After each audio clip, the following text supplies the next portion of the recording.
I'm Chaya Rivka Zwolinski, and this is Breslov.org. Your work, earning a living, your parnasa, has to be based on faith.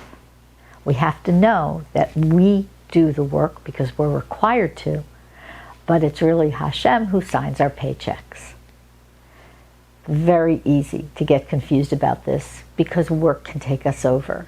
It can take over our minds, it can take over our hearts, it certainly takes over a big chunk of our day. So what can we do to rectify our work, to make sure that we're really working in faith?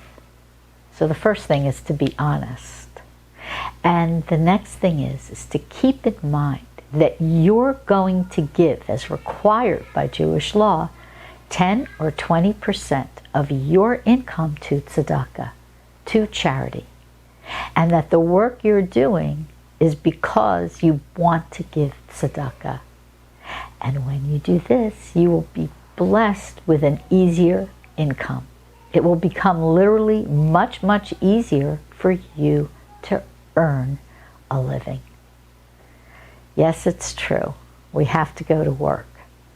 But the more you give to tzedakah and the more your work becomes filled and fueled by faith, the easier your work will become. May you have a day in which you look forward to giving tzedakah.